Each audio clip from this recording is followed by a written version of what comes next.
You're listening to Tune Dig, a conversation between two lifelong friends about the power of music, one album at a time. I'm Cliff Seal. And I'm Kyle Stapleton.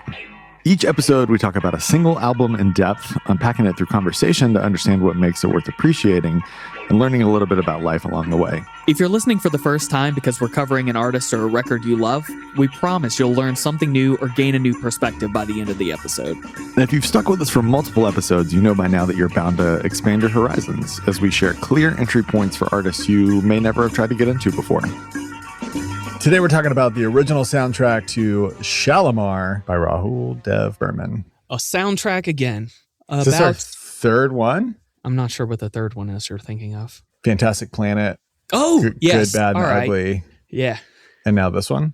Fantastic Planet was so far beyond feeling like it belonged to a movie that I keep forgetting. So it was like, made an album and had to invent blue aliens to make it make sense. Yeah, but also as opposed to, I would say, either of the other soundtracks we have or will now talk about, Fantastic Planet feels there's too much hip hop in me to start with that I could never hear that record as a sort of original objective thing that existed because we've heard too much of it already in other things. That's totally fair. Whereas, for sure, Good, Bad, and the Ugly started to split off from that. And then this one, for the most part, entirely not like that. Yeah. Although, right away, dropping in on it, I was like, this has been sampled, surely. There were so many moments that I'm like, this has been sampled a ton. And it just hasn't. And it really surprised me about his life and legacy and until I learned that feels like maybe par for the course in terms of global appreciation. But I mean, we're talking about a guy that was talked about by his collaborators as in the top 3 composers globally of the 20th century. Am I getting that right? Oh, yeah. They said that with a straight face. Behind Puccini of Madame Butterfly fame, Richard Rodgers, who did tons of American musicals. Sound of Music among them. Lauded the 3 of them in a through line for writing, quote, standards known the world over. And while I could ignorantly say that's objectively not true, because I had never heard a lick of this man's music until we started digging in. Like, I had a passing interest when we put it on the calendar, saw that it was a Bollywood soundtrack on the 1001 Albums You Must Hear Before You Die, listened through, was like, yep, this is tight. Let's do it. Didn't really give it much more thought. But sometimes your instincts can reveal something deeper later. And I think what it revealed for me, like I just keep thinking about the Prince benediction of Dearly Beloved, we're gathered here today to, he says, get through this thing called life, but to celebrate this thing called life. Like starting off 2026, everybody's trying to shake the weight of last year because time isn't a real thing, but we use this opportunity to make it one, and that's good and fine. But like we need a bellwether. We need something to hold on to.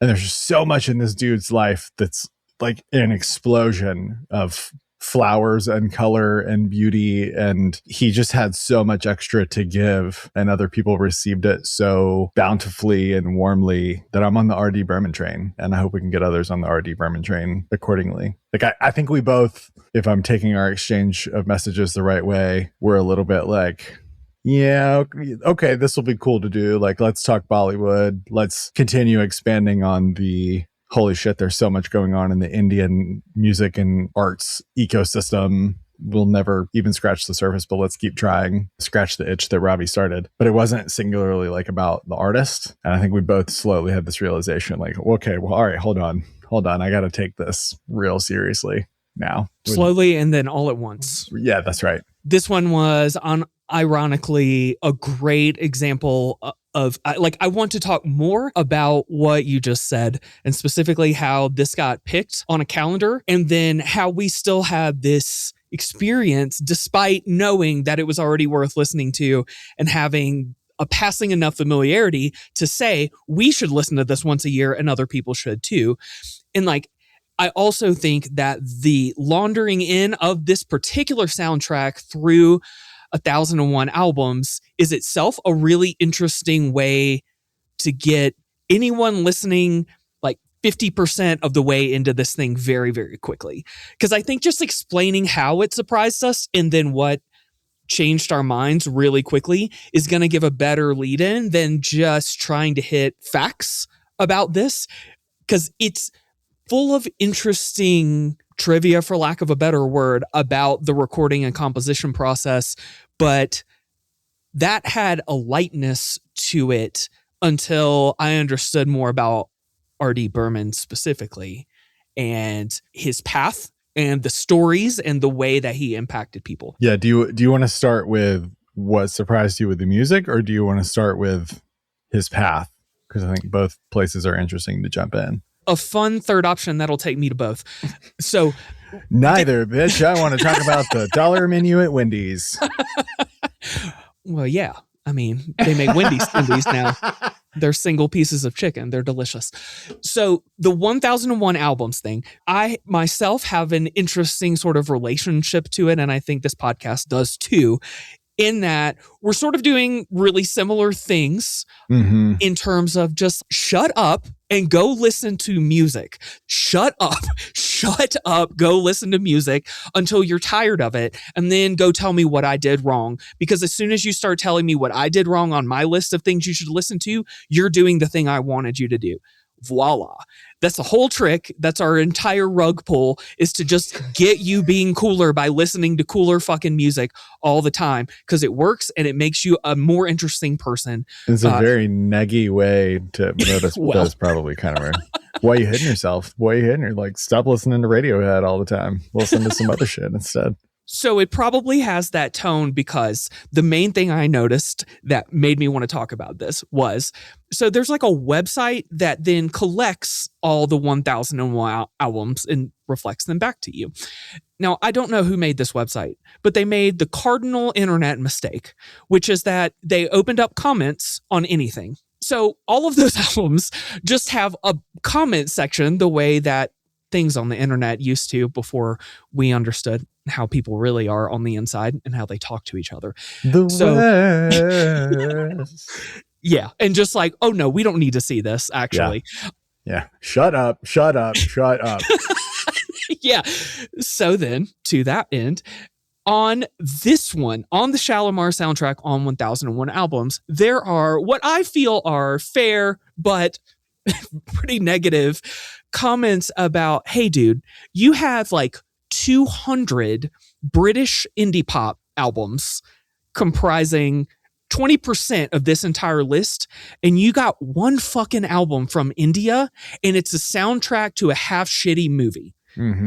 What are you doing? And like, do you think you could consider a better introduction to an entire giant fucking country and an entire tradition of music that's deep and incredible and all that? Wait, so it's the only Indian entry on the whole list, or it's just like one of a scant So I want to be few? clear. According to the comment section, yes. At a tertiary glance, I see what they're saying. I think that that's probably more or less true. There is so much bullshit on that list. I can appreciate that it exists. We would also never, ever pick those 1001 albums for a million defensible reasons. That's right.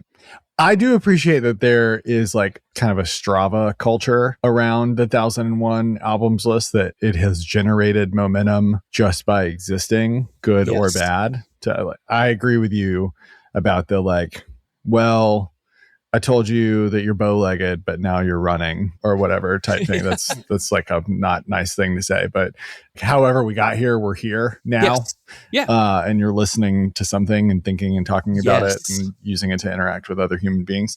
But I am really fascinated by, and I see a lot of it on TikTok, the people that decide as a New Year's resolution to go on a mind expansion journey in the spirit of the calendar. And earnestly, like, they're the first person to ever think of it. And I mean this lovingly. They will like dutifully listen to the album and just say their immediate reaction thoughts about the album. And like hundreds, if not thousands of new people do it every year. And it fascinates me. Again, it is the same sort of headspace of why we did the calendar, but we did it in a certain way, in a sequence for maximum diversity of sound. That's definitely a differentiator from the 1001 things, and did it mostly for ourselves and not for the little Reddit on the One Little Web 1.0 site for 1001 albums. So yes to all that. We are cruising on the same line together. Because that's point one is overall, in theory, we're probably talking about this album right now because it was on 1001 Albums. Yep. And that is interesting.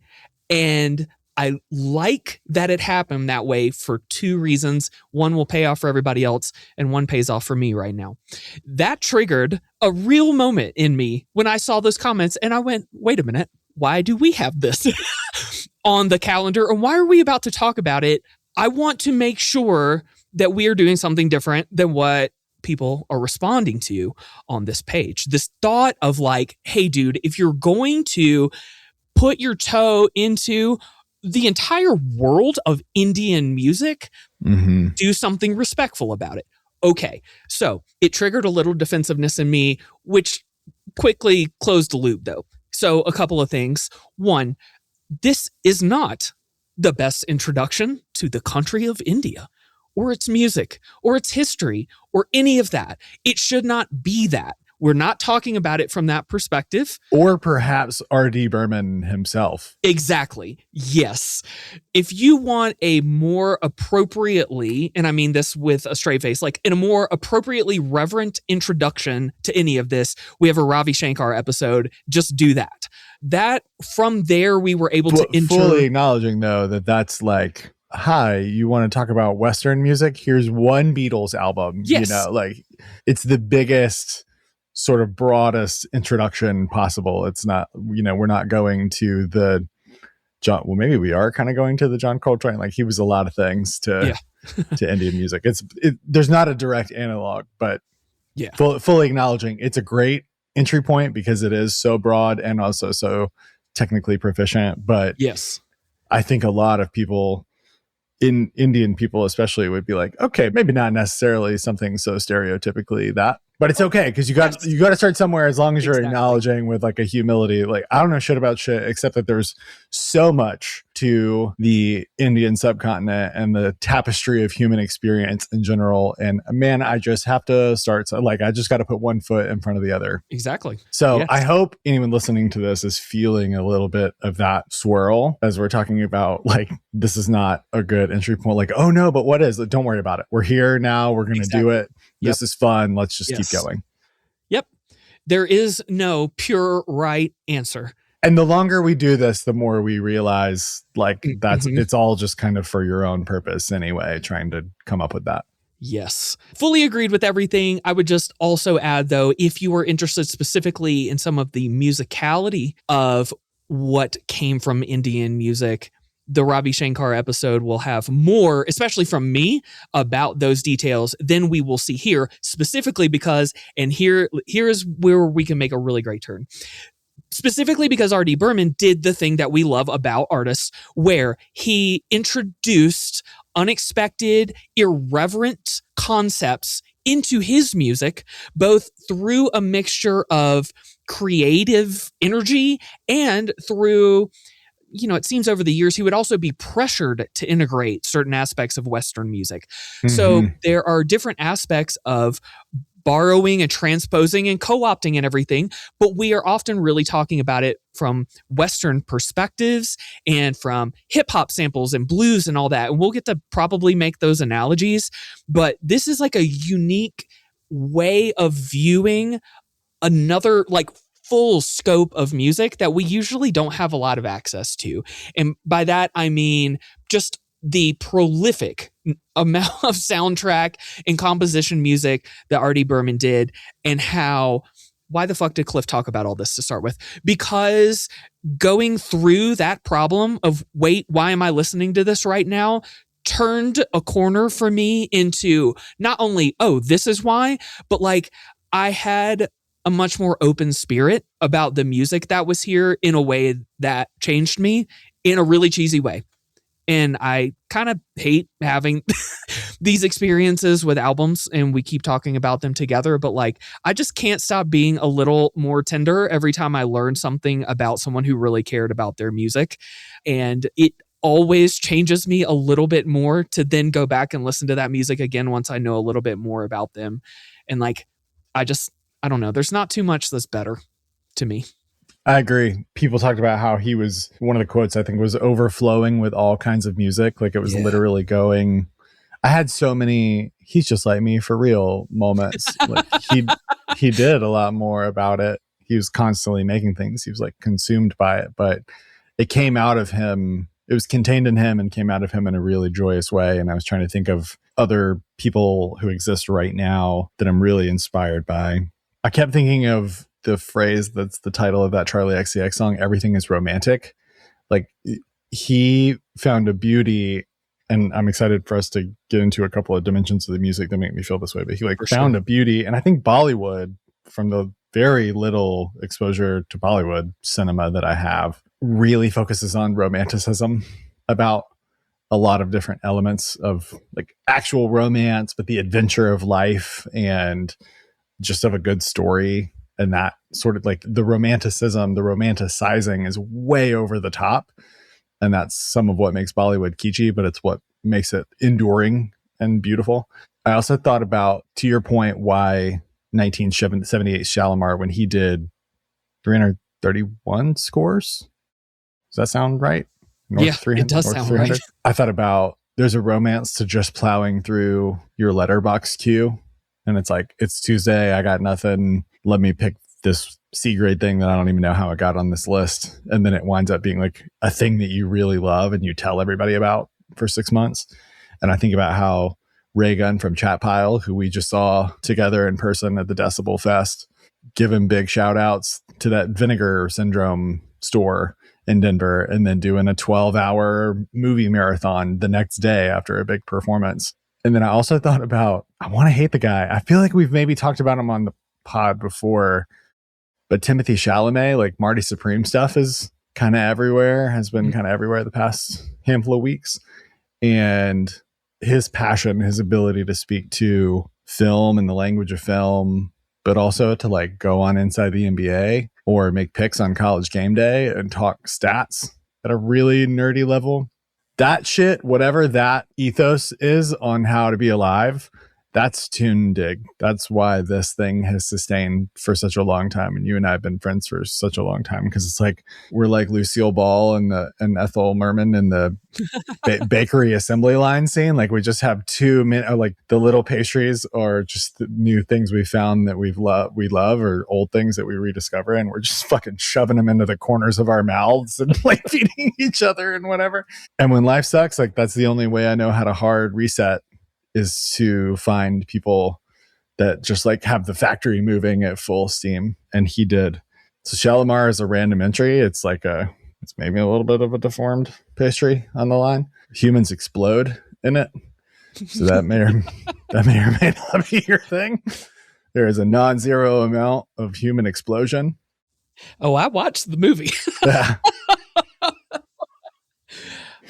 I would go ahead and say presented to audiences as like Indiana Jones type romp, but it's fucking farcical at some points. There was another thing in that documentary where people were like, I've rewatched this movie 50 times, not because it's a good movie, but because the music bangs. Like multiple people said something to that effect. A little fun anecdote specifically about this movie and soundtrack was that the 1 2 Cha Cha Cha was so big with college-age kids in India that apparently they were going to the movie only for this song and then leaving.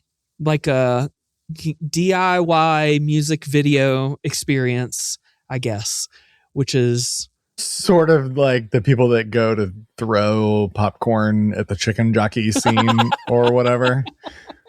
A bit of that.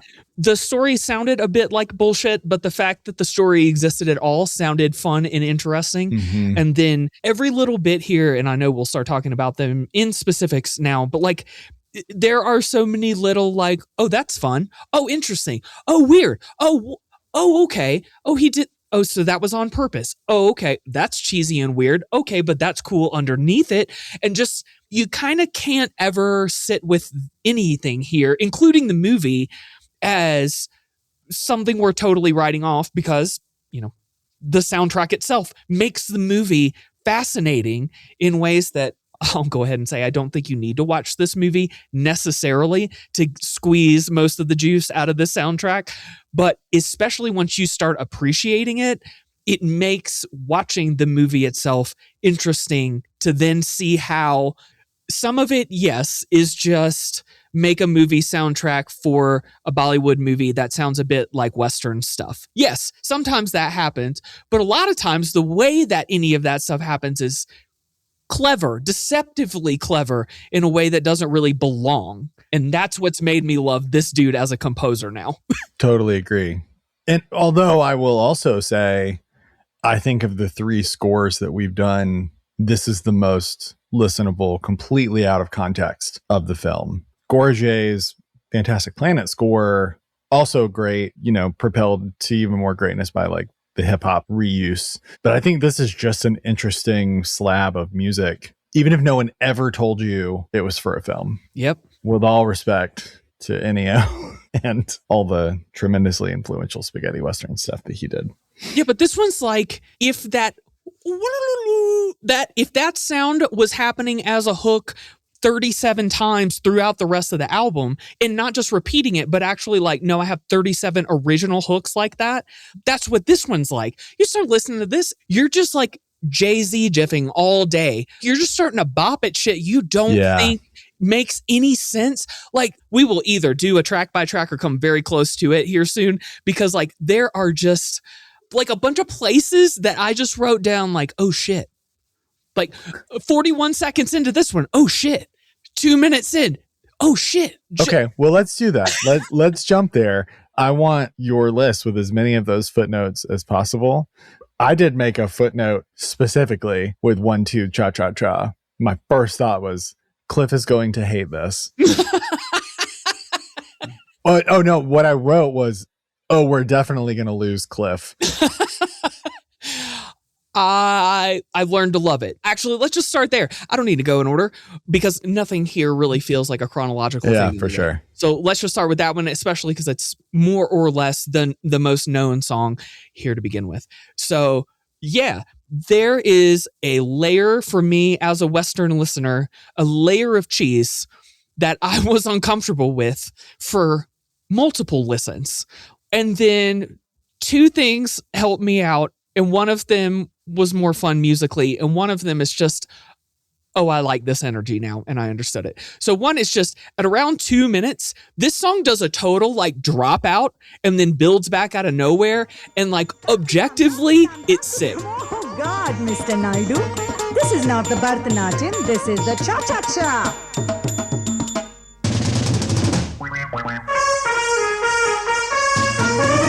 Mr. Naidu, गिर मत जाना, यहाँ तुम्हें कल भी है आना. Hey Naidu, गिर मत जाना. It is a musical move that doesn't feel like it belongs anywhere near any of this. And once I let myself go, oh, he does moves, that unlocked a lot of stuff for me. Because you and I, Kyle, will talk about musicians who do moves, and we sort of mean it different than just he does a riff or there's a noticeable production technique or something. It's like you can stunty a little, but not. Yeah. I can call it a stunt, and it's not weird or stupid because it works. They finesse it. It is like a finesse. It's like an and one highlight type thing. Like, watch this. So I was about to say, as long as we agree that it's a stunt in that it's also kind of stunting on them, yes. Yes. Like that is, you get the feeling through the music that someone in a studio went, yeah, fuck yeah, dude. Yeah. Like, yeah, for sure. But I agree that that's more it. It's not Prince singular genius where he'd be like, watch this. Like his collaborators all talked about his generosity of spirit and how he listened to ideas, and if he liked the input, then he would use it, and he would always credit the person. And such a breath of fresh air after all this fuck ass bad behavior we've had to talk about. Seems like there's a general consistent year over year data point of he wasn't perfect, but like he was really great to work with. He specifically worked with singers and had a feedback. Like, I want to go show it to people at work to talk about leadership. Like, he used positive reinforcement, and instead of being like, that sucked, you should do a different thing. Like, you're fantastic. you're so good, but we really need to get this part a little more in key to take the whole thing to the next level. And I know you're capable of it. Unbelievable. And he did it consistently. It was like Mr. Rogers. He never deviated from that vibe. I couldn't find any stories that he did. And it just worked consistently for him. So that kind of blew me away. Totally. I'm glad you mentioned that I'm going to remember that part of Pancham Unmixed, the documentary, for a while. Like, that was where I started listening in differently. Yeah. Because for someone, so again, two things are always happening at once somehow every time I find something interesting here. One of them is you hear the singer describe herself, the experience you just talked about, right? So it's not someone else saying, in general, this is how I remember him working. Right. Not like a long-time engineer type person. Yeah. And so you get to cut through that thing that happens, especially when great musicians and composers die, where it's like, we're going to crystallize them exactly the way we want to talk about them forever. So we'll just talk about the way that they were in a sort of general sense. Maybe it's accurate, maybe not. But here we heard from a person who was performing something specific. And the more you can learn about R.D. Burman, the more you'll see, like you mentioned, Kyle, he was constantly working things and collaborating with people. So a singer is performing another part of this same documentary. Like the vocalist would talk about, like, we are performing what Pancham says, what we are doing, what R.D. Burman told us to do. In that sense, I, as a vocalist, feel more like I'm representing him than myself. Yeah, somebody was like, I'm just a robot that does what he says to do or something. So in that sense, we know that R.D. Burman is working things often and trying to get people on board with what's in his brain. So the two things that happened when I heard that. So one is just that energy of creativity, and me and you, Kyle, specifically love this particular form of pushing people to be creative. Yes. This is the way, in all capital fucking letters. It works better. You leave a more lasting impact on other people. The product is better, all of that. So there was just on one hand, optimism. Like, I need to go further into this because there is care in every note that exists in a composition from this dude. And that's how I know it.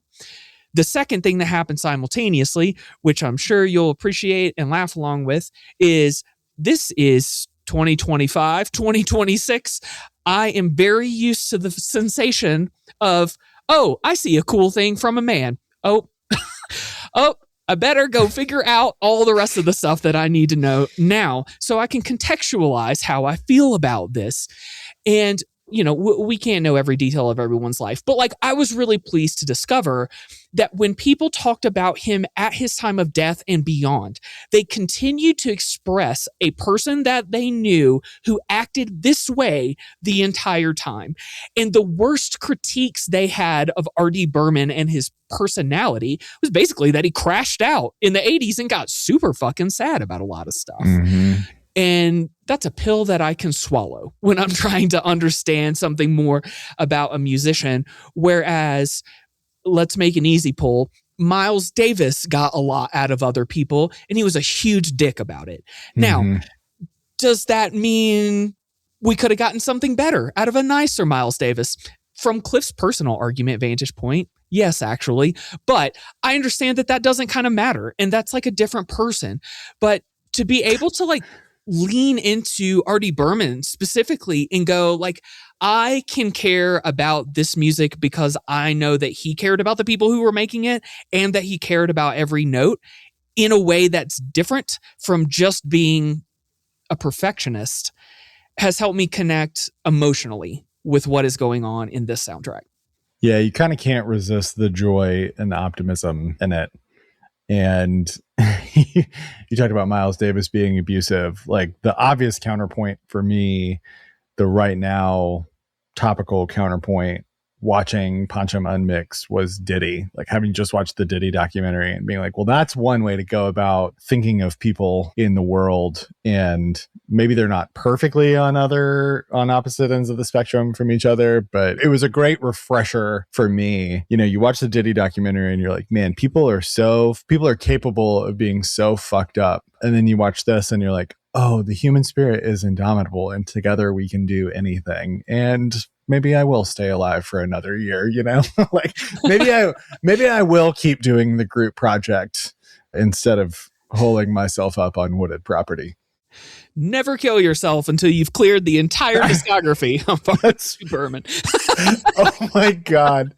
Don't kill yourself. I'm going to Clockwork Orange you with 6,000 hours of Bollywood films. And then if you still want to kill yourself afterwards, then we'll talk about it. There was also in 1-2 Cha-Cha-Cha, I just rewatched Austin Powers as well, because I was like, is it going to be a light, fun watch, or is it going to be problematic? And the answer is the third thing. It's both. But the first thing that I thought of when I heard 1-2 Cha-Cha-Cha was like, oh, it's the same thing. It's 60s UK mod, goofiness, whatever. But then maybe we're talking about the same thing in the song. It drops out pretty quickly into something that reminded me of Black Moth Super Rainbow. It got kind of psychedelic.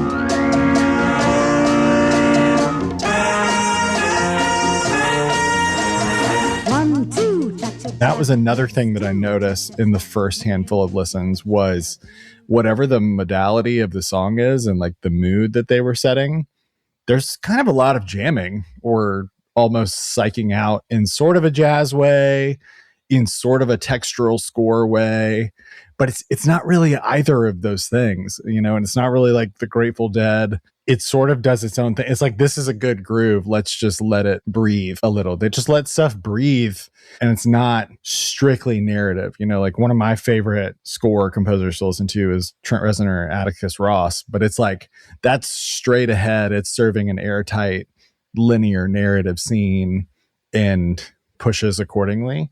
This does a different thing. And so there's enough vibe and space in it where you could see like some of these compositions being performed live, but it's also not hugely expansive necessarily like Mingus. Thinking about Mingus as a counterpoint as a composer, you can see where that would go in long directions for a long period of time.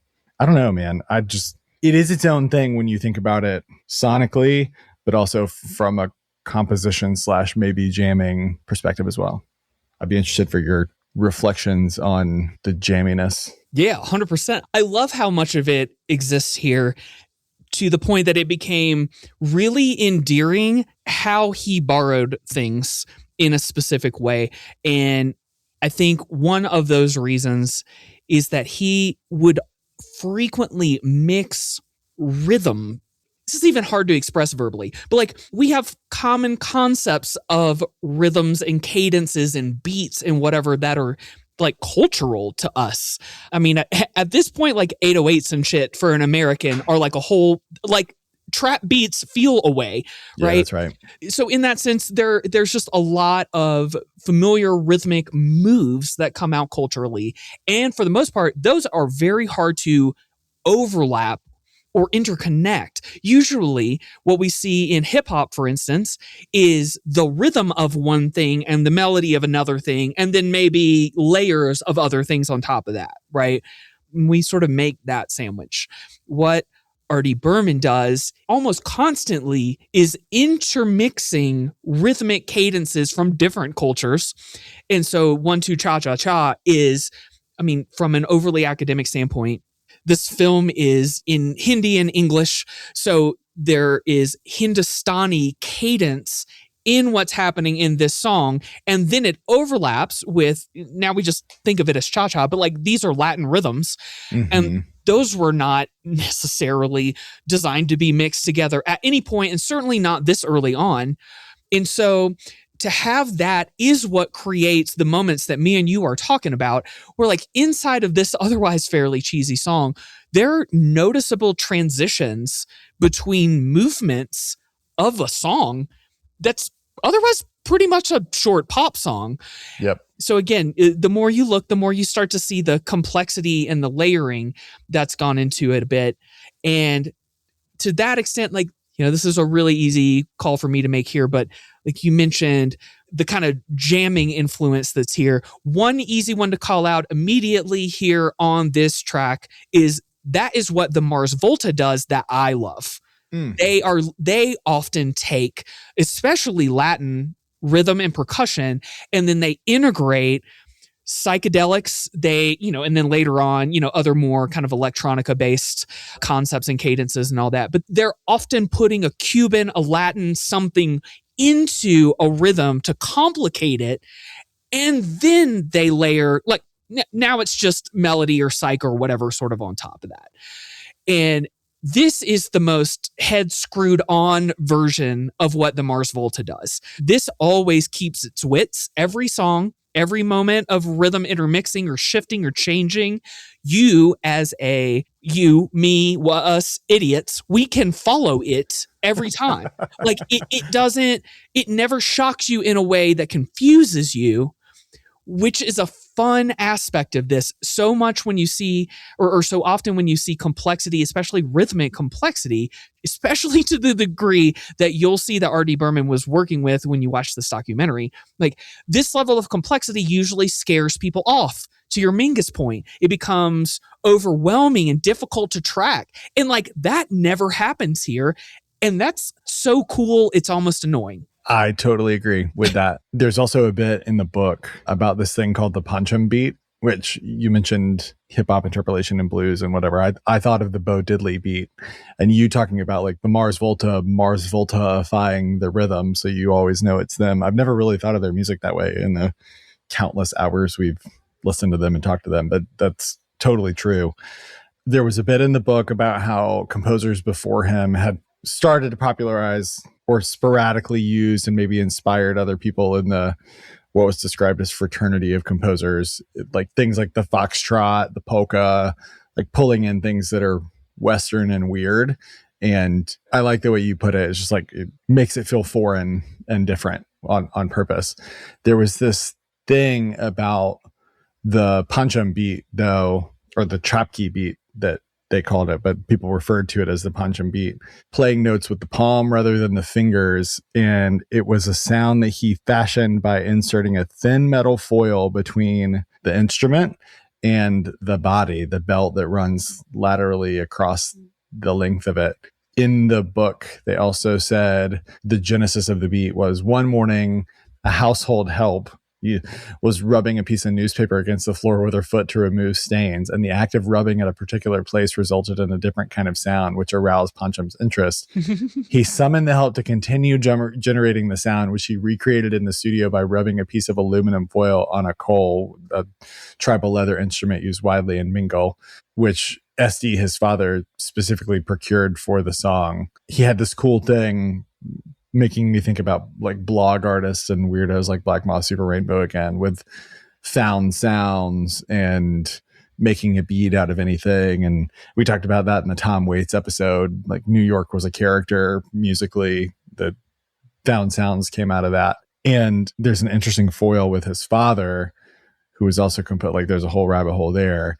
His father was a composer, composed for over 100 films. And his mother was a lyricist. So he is born into it, man. Yeah. Born into royalty in more ways than one. His dad was a prince from a royal family. So there's definitely a like Strokes Wikipedia blue hyperlink parent thing going on here. But he definitely found his own path. And there's probably, we could spend a lot of time talking about that phenomenon and unpacking how we respectively feel about it. But anyway, his father was sort of famously a minimalist in his compositions. RD, on the other hand, was a pioneer of using large and diverse orchestras and like kind of a wall of sound thing. So in addition to the amount of experimentation that he was doing and being willing to sort of pull in anything from anywhere, he did put a lot of things in recordings. So you'll hear things, to your point, weave in and out just within tracks, just within little movements. So there's lots of little stuff that you kind of got to be listening on good speakers to catch. But you hear some of that in 1 2 Cha Cha Cha. But where I think you hear a lot of that is in the title song, the first track on the album, for sure. We're like, I listened to it with AirPods and it was kind of loud where I was. I'm like, all right, this is cool. And then I listened on really big, good speakers and was like, holy shit, there is a lot going on here. So I think you need that immersion moment also to take it seriously. Having said all of that, tell me about some other moments, some other tracks or things that surprised you or jumped out at you. Will do, but I'm plus oneing that phenomenon. This one probably more than any record I've listened to in recent memory sounds fully ass different on different speakers, headphones every time. It's like crazy. It's like layers get degree. fully hidden. Yep. Yeah. It's almost shocking. It's very, very jarring.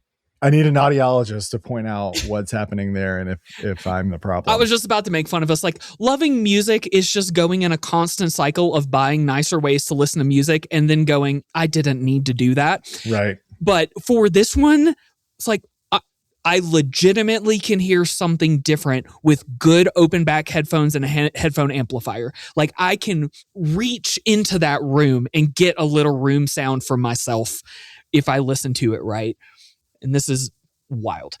So a bunch of these moments for sure, just kind of like me going, okay, speaking of title music, very first track, about a minute in is the first beat that hits me that now I love, that I didn't really catch on to the first time. But 45 seconds later, so by a minute and 45 into this thing, this could have been a Can song.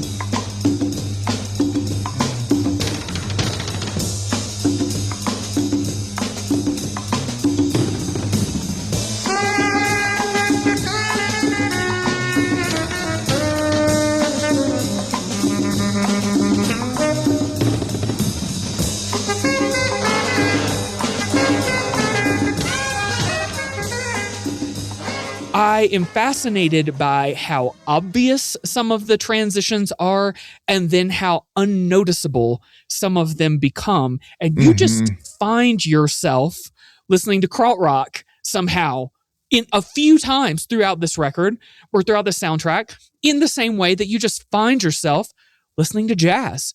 And like, some of that jazz is old. And then some of that jazz, I'm going to come back to this later on a specific song. Some of this jazz feels like it was made today by a TikTok family full of people sitting in a living room, like doing that vibe now, where it's like, check out how fucking cool we are all together. And it's like, it sounds exactly like that. So lots of this stuff throughout. So title music, again, transitions pretty quickly to me from a cool beat into something psychedelic. We had 1 2 Cha Cha Cha. We had dialogue then after that, which it reminds you you're listening to a soundtrack and actually starts with a little mixture of the movie and stuff. But once again, by a minute and 5 into this thing, you've got what I can only describe as a half musical, half psychedelic thing happening at this. This feels cheesy, but wait, it isn't. That's cool. Wait, I don't know how I feel about this. And then on top of it, as this song goes along, they break out some like group chant noises that activate not only the part of me that now loves Fela Kuti in a totally different way than I ever did in my life before. Which track are we talking about? Dialogue. Oh, yeah. Yeah. But also, God, white guy pronunciation incoming.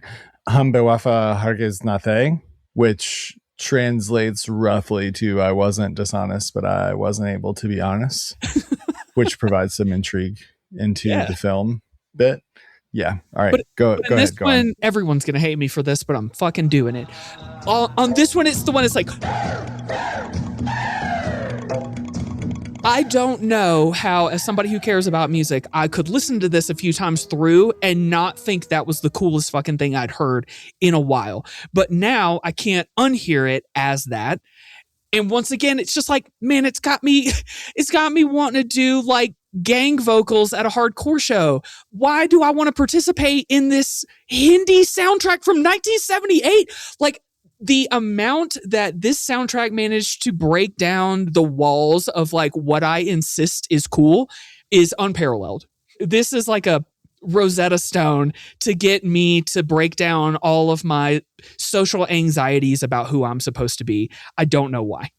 I love that. And I think that's a good opportunity for reflection, just thinking about how differently people can think about the same thing.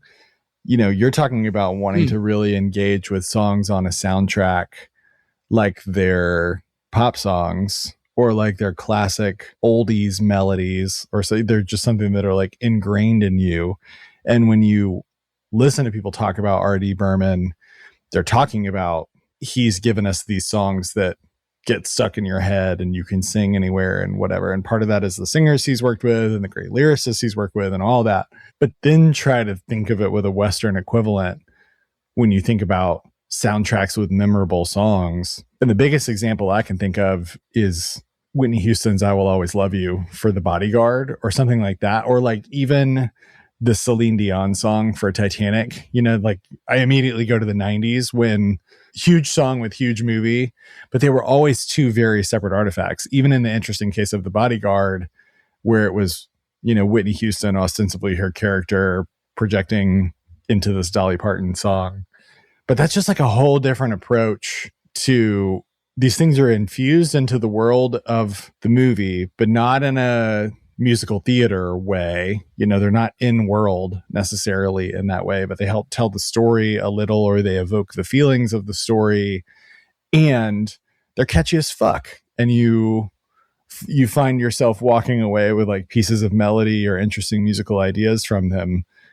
There's just I don't have a good equivalent for all the lifting that's doing visually and orally. And it's so interesting to me. And it makes me want to stay with it, because I just can't find anything that feels like contains all of that kind of all in one place. And among the 30 reasons, independent reasons we'll give you to listen to all of this music and more, like what you're pointing out, Kyle, you're much more of a cinephile than I am, admittedly, but I care about the music in movies. And among the things that aren't what they used to be, the level of craft and the like intrigue in what you're pointing out, the sort of like world meshing of the music thing that's being created and then the movie that it goes on top of and sits within, like they make contact in this interesting artistic way. And I don't ever feel like that happens in movies anymore. Yeah. At best, I am pleasantly surprised by the choices in a movie, but they rarely strike you and integrate the things that are happening in it in interesting ways that also still make for interesting music anymore. I really feel like, speaking of Trent Reznor, like that was one of the last great instances of like truly visceral soundtrack music that you could feel being a part of a thing that you were watching. And I really miss that. I feel like now we either get overly bland, like John Williams copy of a copy type shit. I mean, a copy of John Williams. I don't mean that John Williams was copying people, but like a sort of like, oh, let's make an orchestral sweep for this moment. Right. Or on the other hand, and now I'll lovingly talk a little bit of shit, but like people like James Gunn are making cool movies now, and they put what people think are cool songs in there, and like I wish I could teach the directors to have great taste in music, because I can feel the energy of I want the music to matter in this movie, but there are no R.D. Burmans to be found. I need these movie producers to find someone who's like, I will be kind to you, but also you don't know anything about anything. And I need you to give me time to fucking conjure this music from nothing so that it makes your art better. I don't see that very much anymore, at least at the meeting of audio and visual mediums. I'm on board with the passion and the shit talk, and I'm going to be thinking for a while about whether I agree or disagree with the characterization. Fair enough. I think in broad strokes, the spirit of it, I agree with.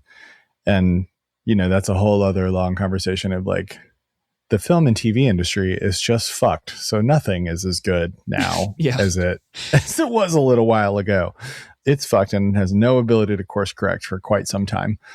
I also think your James Gunn point is a fantastic one, because my initial instinct was, well, when people want to do that, when they want to integrate music into the world and make it powerful, it's a needle drop now. It's not original music, right?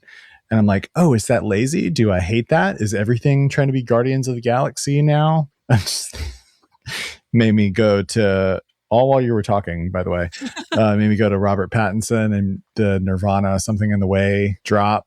And, you know, they sort of like stretched that out to its most fibrous. And immediately TikTok was like, something in my ass.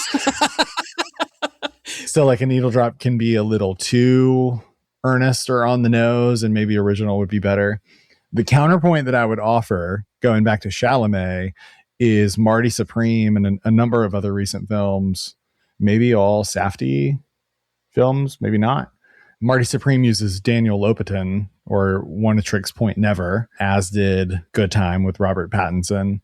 Or no, maybe it was the Hacks and Cloak guy has been doing some stuff with scores.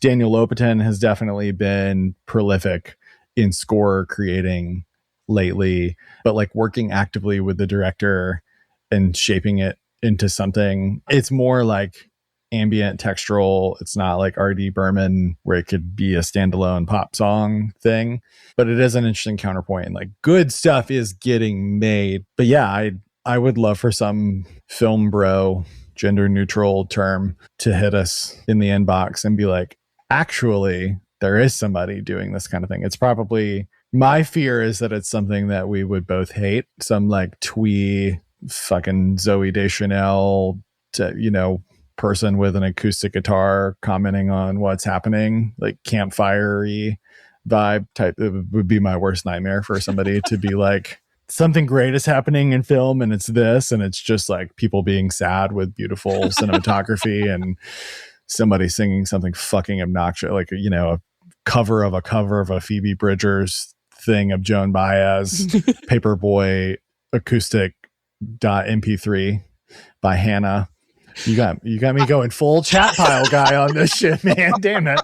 It's agreed, but I'm glad that we're talking about this, because like it does help provide some sort of contrast and relief to understand why we're talking about R.D. Berman this way. Like so yes, agreed, especially in the sense that I feel like most of the impactful songs made for movies lately have been like, oh, look, they did Smells Like Teen Spirit, but sadder. I'm like, yeah, okay, that's good. It's good, but like that did not happen because someone was walking around all day going, I hear a noise in my brain that looks like, to my brain, the thing that's going to be happening on screen while I'm doing it, and I'm not going to stop until I find a way to make this noise and then make a song from it.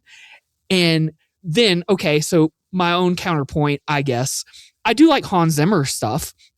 And I do think Hans Zimmer does. Yeah, but I would put that in the big orchestral suite. Okay, thing. fully agreed. Like, yes. It's the best of trad comp. Yes. So it is the best of making sound effects that are impactful. Yeah, dude, I go see Dune in fucking IMAX because it sounds rad as hell. I get it. But like, I don't go listen to Hans Zimmer records and start bopping. Right. So that is the sort of... I listen to Hans Zimmer to do TPS reports like a normal person. At this point, man, that's better than listening to AI Chillwave. So good for you. Yeah. Do your thing. That's right. Or Taylor Swift radio on Pandora. I would say then that was a fun little discussion. I would say then more specifically about some of these songs. So Countess Caper mixes jazz with the Italian tarantella. So this is the thing that sounds like a Bollywood... Wait, that wasn't the Curb Your Enthusiasm theme? Wow. I'm sorry. Every time I hear tarantella stuff, tarantella also sounds like a Quentin Tarantino pasta to me. It's just a strange word. Every tarantella sounds like the Curb theme or the music that a cinephile, Larry David, has chosen to be the musical backdrop of Curb. Well, The reason that your comment made me laugh, though, is because I was about to use the otherwise descriptive phrase of Bollywood spaghetti Western, which sort of like describes the things that are happening, but now you've put Curbed there. Now you've put Curbed and those things in the same container, and that's going to impact me in a fun way. But Countess Caper is a good example of, so those two things are happening kind of together. It is on its face the thing that feels like, oh, we just grabbed some like literally like Western movie soundtrack stuff like Ennio, and we're just literally going to integrate some of these noises that sound familiar. But this one's cool because instead of mixing, it just makes a hard transition. It just starts with one and then it goes to the other.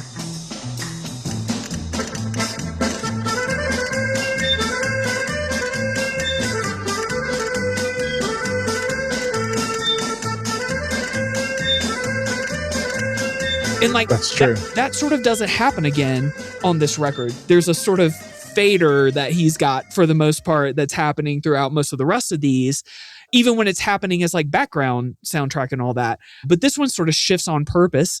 And that was interesting. It was kind of fun to start playing with it and try to understand then, okay, he's borrowing these things. And then that's caught my attention about jazz. And there are several other moments of jazz throughout this soundtrack, but the one that caught me specifically was Baby Let's Dance Together. Unironically, this would be a number one song today. Like this, bro, I said the same thing. Yes. I said you could cover this today and it would be a smash. Yes. Again, that is the one that made me think of like, and I really mean this in an endearing way. I know we've been super sarcastic today, but like the coolest thing about TikTok is pulling up a video of like, here's 7 people in a room and they all rip and they're smiling and they're just like playing a thing. But like every single person is doing something worth paying attention to. And it just reminds you like how much is out there and how incredible people are. But this like Baby Let's Dance Together sounds like a lo-fi modern jazz hit made by a bunch of kids in their 20s. And it could easily go on a Jazz Dispensary record.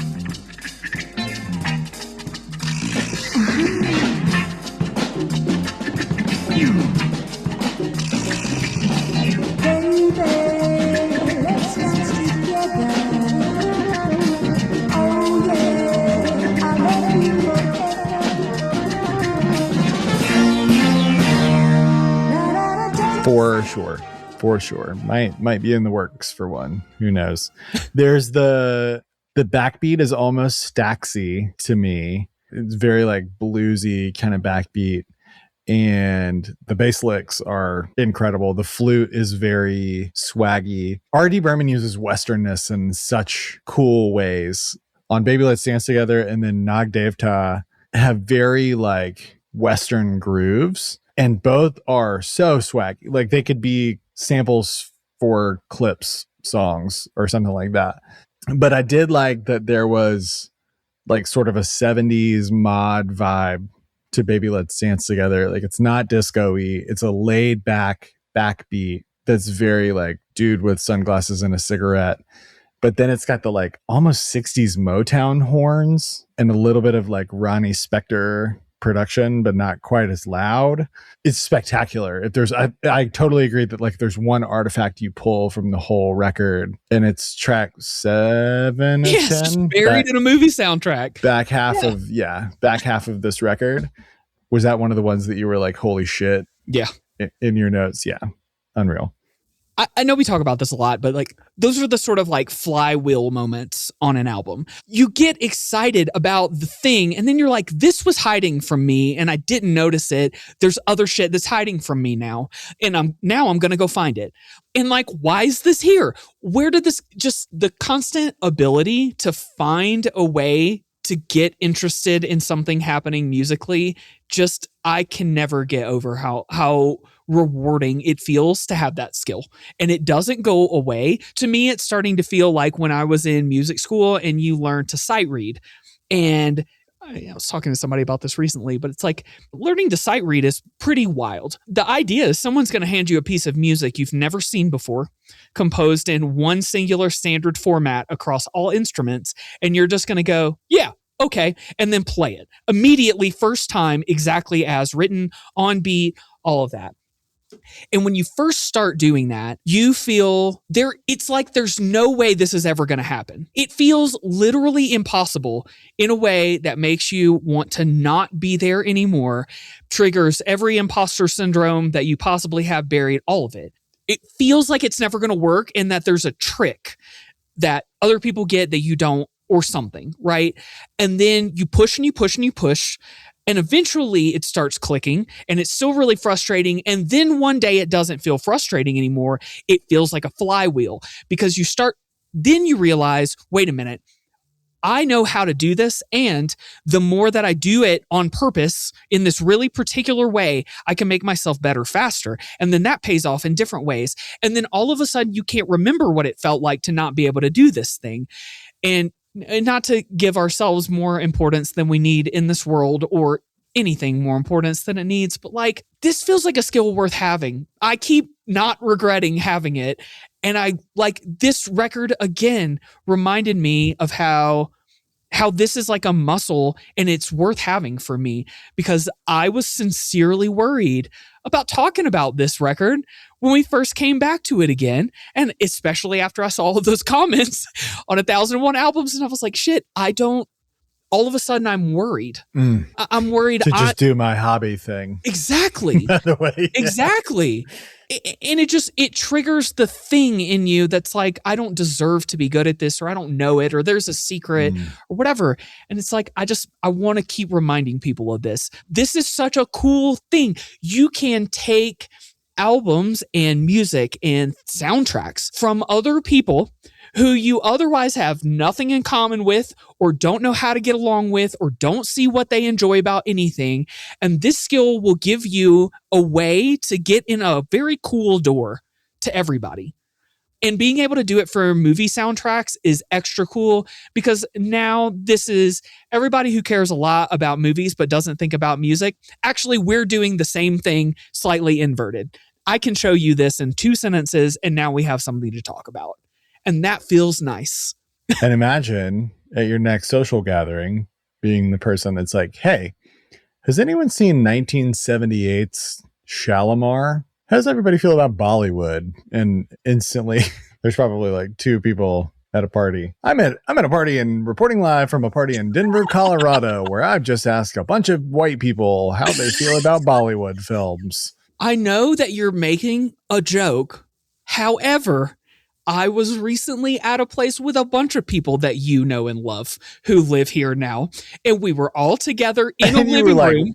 What's up? Let's talk about the joy of R.D. Burman. One of our good friends said to me, what's the next episode?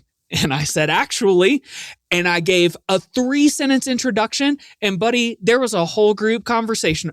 Oh, for real? Why? What about it? And yeah, it takes people who are interested in talking, but like, dude, instead of talking you should be around those kind of people. If you're at a party full of not those kind of people, you need to fucking get in an Uber immediately. That's just a life rule.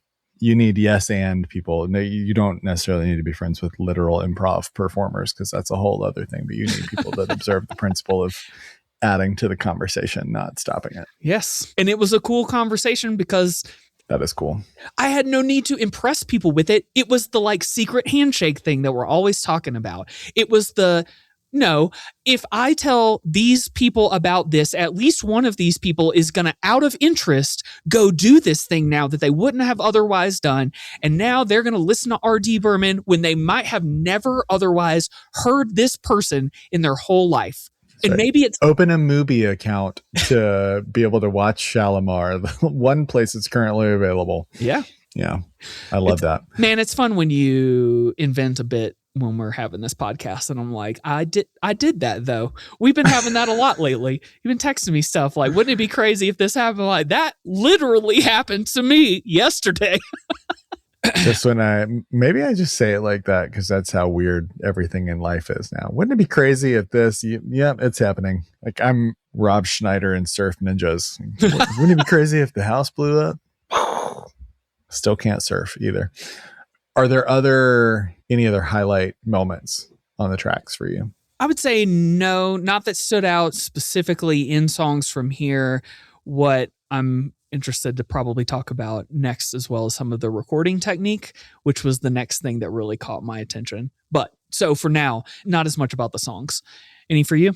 There are a couple other things that I just want to spotlight, and then I would love for you to talk about the recording technique stuff because it is crazy, and I appreciate you bringing it to my attention. The two kind of other things that really struck me, we've covered a lot of grounds. Like you talked about like the hard cut. There's really only like one or two hard cuts. The other one that I would point out is the romantic theme. The first half of it has almost like gothic overtones. It reminded me of the moodiness of a foreign planet, like Fantastic Planet. And then there's a hard cut into like a little Muzak thing. So that's another little neat thing that I would look for. But the two things were, we talked some about his interesting interpretations of Westernness. And like, if you're a person that's only grown up on Western music like us, even some that's been heavily Eastern influenced, like we've talked about with Led Zeppelin and the Beatles and stuff like that over the episodes. A lot of good talk about that in the Robbie episode, if I recall correctly. But when I was listening to Humba Wafa, the parentheses happy, the reprise version at the end, it reminded me of Roy Orbison. Hum bewafa, hargiz na the, par hum wafa kar na sake. Hello, ye dil jo hum. There was something about the line, I wasn't dishonest, but I wasn't able to be honest. It just felt like the beautiful sadness of Roy Orbison, but like it sounded like a Roy Orbison song to me. And there's no direct connection between R.D. Berman and Roy Orbison as an influence or anything like that. But to your point about like the 7 prolific musicians in a room on TikTok, just sight reading an idea, so to speak, that there's like I can pull this sort of vibe from rock and roll or soul and evoke this feeling that is in some of the Western music that I love. I really like that and like do it in my own way. So Humbe Wafa, I think like listen to the two versions and try to find some version of something that you really like in the romance of it. The other one though, inevitably, there's always a discussion about lyrics. Do we love them? Do we hate them? Do we need them? Are they there? Words fail, music speaks, all that, like regular refrain on this. I was so struck, not necessarily specifically by the lyrics on this, but there were some turns of phrase definitely that got me. But there were so many, they do like snippets, clips of music in the Pancham Unmixed that were like, holy shit. The translation was so devastatingly beautiful. Like, I am a traveler without a home or destination. I just have to keep going on, just keep going on. Sung in kind of a mournful, but kind of a happy way. Then one right at the end, when they were talking about his legacy after he had passed, the boats carrying souls in different directions will surely meet someday. That's the shore that is destined for me, which reminded me of a Lanigan song, 100 Days. That's also about ships coming in. Two people that never met or thought of each other, evoking an ache in the same, like using the same visuals. Like that kind of stuff is so beautiful to me. But then Aina Wohi Retaha, which is right after Nagdevta. So like my top 3, I would say on this record are Baby Let's Dance Together, then Nagdevta, because of that sick groove and very memorable.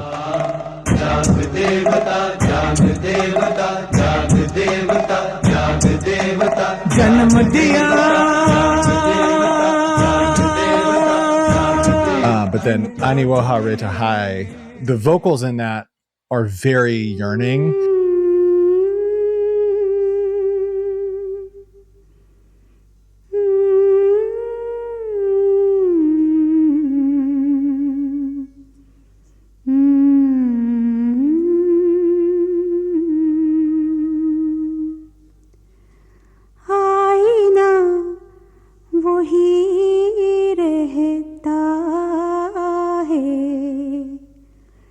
चेहरे And like, it's so funny that that was just like a toss off motif with Brooks and Dunn. Men simply do not be yearning anymore. Once we said that, I have thought about that every fucking day since we recorded that episode. My wife and I talk about it, like the modern masculinity crisis. She's watching Heated Rivalry right now, which sent us down other Jacob Tierney project rabbit holes. We started watching Shoresy and talked about how that's like a romantic love letter to manhood and how to be a better man. And it's so beautiful. And like, I kind of always just watched it before bed, not really in a state of mind to just appreciate it in any more than a passing way, or like, oh, they're saying really funny stuff and there's like good repetition and rhythm. But to the Charlie XCX, everything is beautiful point, or everything is romantic, the yearning vocals in there were like, okay, I got to know what they're talking about a little in the refrain. And that is, the mirror remains the same, but the faces change.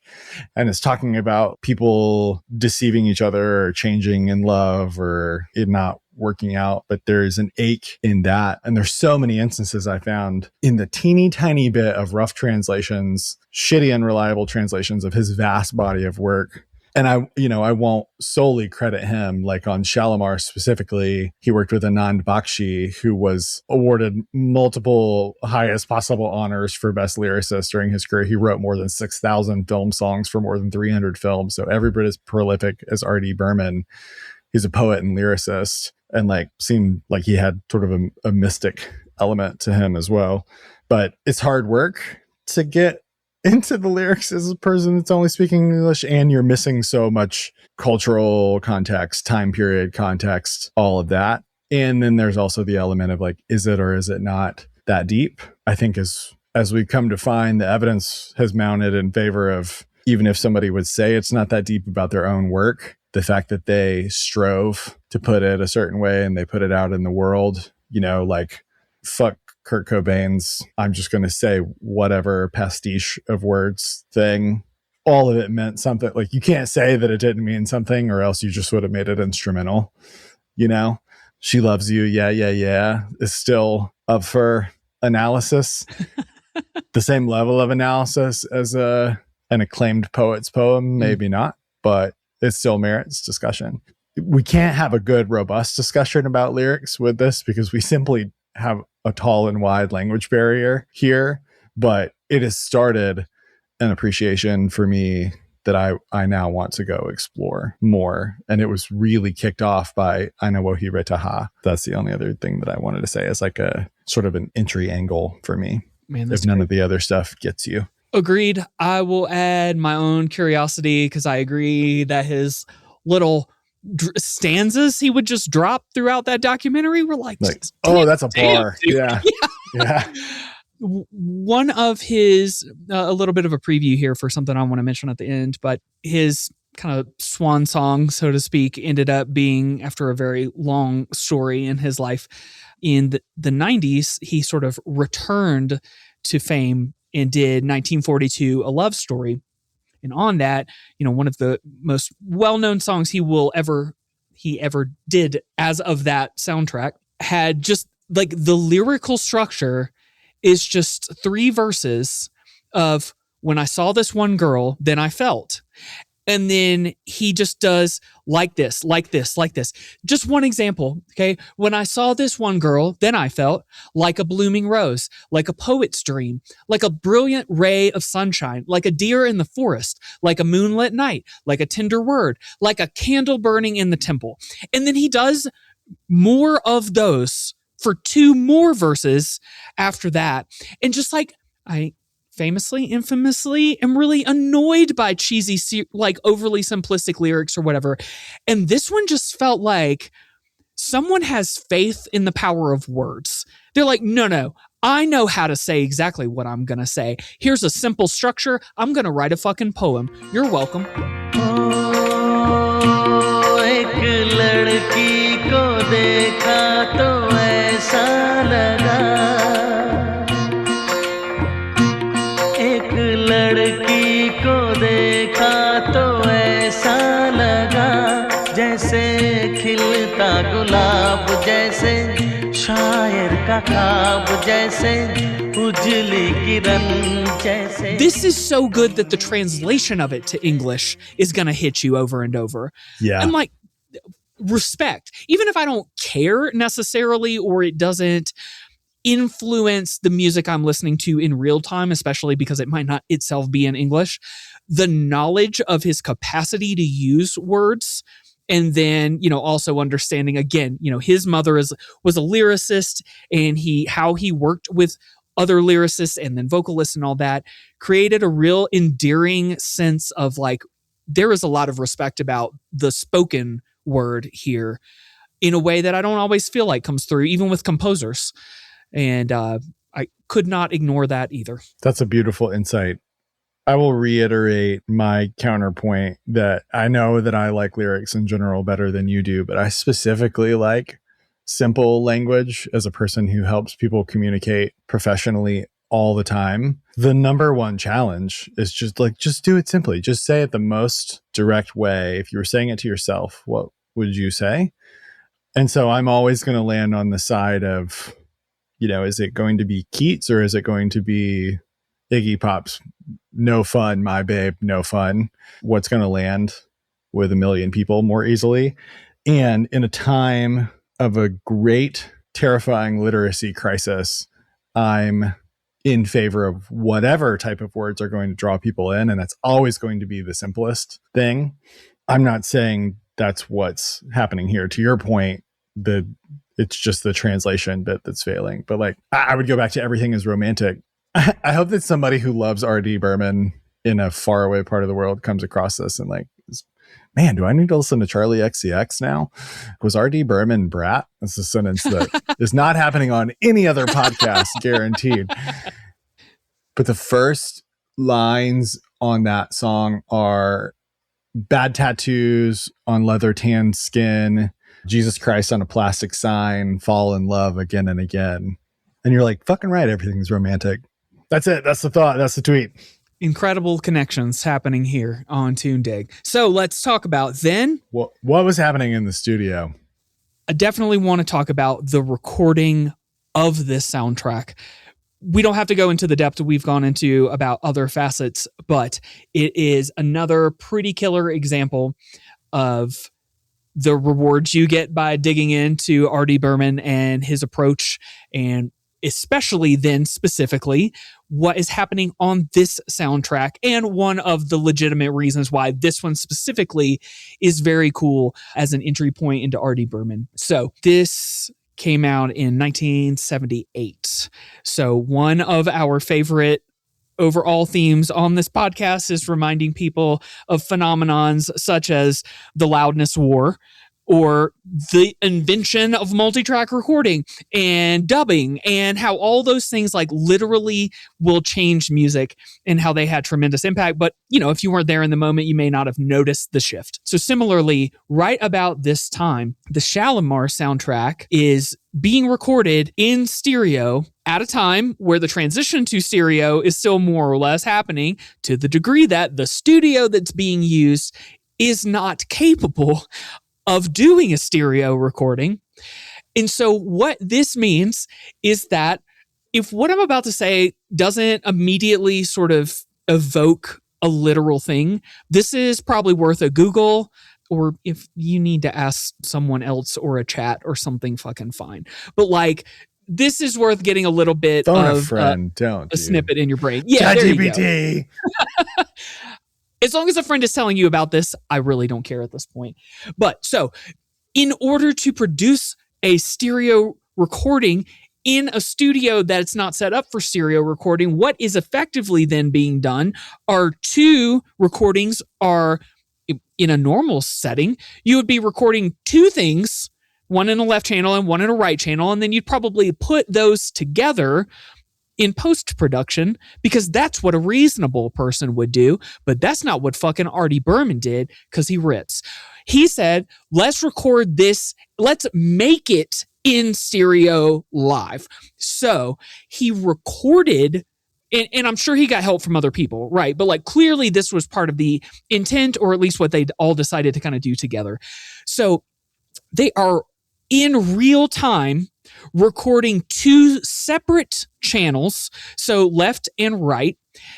And so first, two rhythm sections were used, physically separated to capture the stereo effect. Again, live. You could have just recorded this separately and then put them together, but you're going to miss a bunch of the shit that ended up cool from this recording because it happened this way. So two rhythm sections. One is placed in the right channel with Franco Vaz in one channel, and then Vancy D'Souza in another channel doing another rhythm section. Then for the bass guitar, throwback to anywhere between 5 and 50 years, a headphone splitter effectively was used. A Y connector, if you want to call it the cool version, but like a headphone splitter was used to split the output from the bassist into two separate outputs so that they could be recording simultaneously. So one channel going to the amplifier on the left side and then another amplifier on the right. And then they recollect that sound in the pseudo center of the recording. So again, these are all things you could otherwise do in a more boneheaded way at this point if you want to do a little bit more work, but they did it on hard mode, which meant that everything got captured and some more kind of creative things could happen. So one, apparently there was one microphone that could record stereo, even though the studio wasn't set up for it. So the string sections was recorded with that microphone, which will create a very nuanced difference in how any of that stuff's being heard in this composition so far. And then on top of that, there are moments in here, like one specific anecdote. So Abu, who was playing the French horn, choreographically was asked to walk from one place in the studio to another during the recording of the song so that the horn could be heard in different places. And so it's like, okay, so already we're recording in separate channels, we're using headphone splitters, we're moving around French horn players, we're doubling and layering things. And on top of that, there was an additional layer of only recording some things on the left and only recording some things on the right. This happened live, and Artie Berman choreographed literally switching left and right live during the recording to only capture one side or the other. And like all of this happened while the thing was being recorded, not as little pieces that then got composed and post-productioned their way into an interesting thing. They did this whole thing hard. The respect I have for people who do shit like this is unlimited. This is the most endearing thing I could have possibly heard until and unless I hear that these are bad people. They are capital G good people to me because this is how you do shit. Just digging into that again, like that was another layer of what I was mentioning earlier, where it's like, I can lean in to the care in this music. Every moment was earned on purpose, thoughtfully, from composers and instrumentalists and vocalists who care about the way that this sounded and were excited to work on this and like did the hard shit to make it work and to conjure it from their brains even before the technology made it easy. The other anecdote that I remember reading related, that's macro that speaks to the level of care. The micro thing for me was for Mera Pyar Shalimar, Asha Bhosle singing the vocals. One of the writings talked about how it used a faraway echo effect and a cascading violin motif designed to sound like waves breaking in succession. So evoking nature of the world, but just thinking like technologically, how are we going to do that in a generous air quotes, call it pop song, a vocal song, but to give it some of that textural cinematic feel. I love that there's details big and small. Do you remember one of the first anecdotes about a studio trick or like, oh my God, that's too far, but I love it. And I would do it the same way. Like, I can't believe I never thought of that. I would do it the same way. Can you think of a studio story where you're like, I didn't even know that was possible, but I respect the mania? My earliest exposure to those ideas were Les Paul and Jimmy Page.